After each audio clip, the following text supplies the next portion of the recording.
Good morning.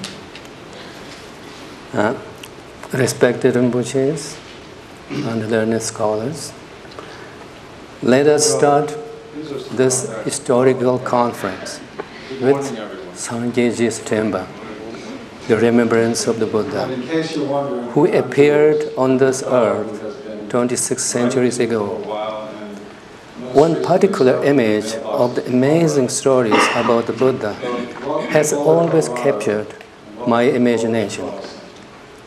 It is the image of the Buddha slowly walking barefoot, with a stream of monks and nuns following behind him through the streets of ancient cities such as Sravasti, Rajagir, and Varanasi.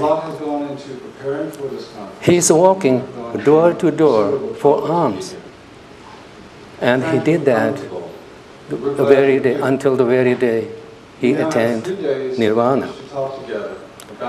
Not because he couldn't find food, but because of his unconditional love for others.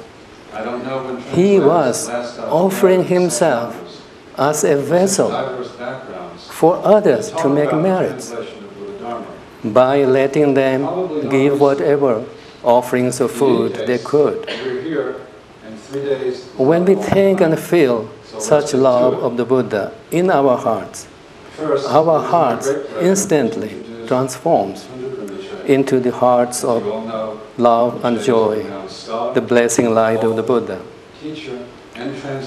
As we know, this sublime light of Buddha's love and wisdom, has reached different corners of the world, mainly because of the art of translation that made his teachings available to people in their languages.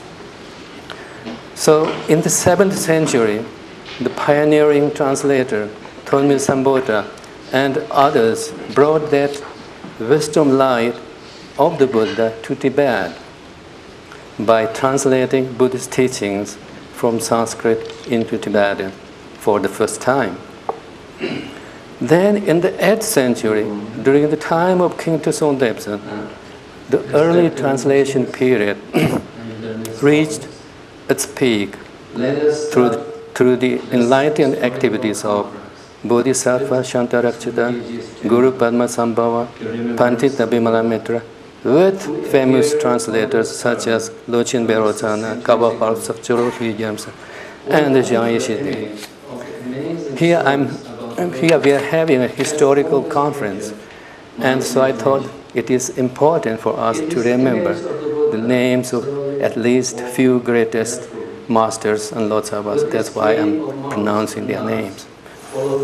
Then in the 11th century, the later translation period started to flourish as the result of the enlightened deeds of renowned masters and translators such as Chourje Atisha, Luchen Rinchen Zampo, Dromo Shakya Yeshi, Marba Chudu Lotu, and Ngolo Denshera.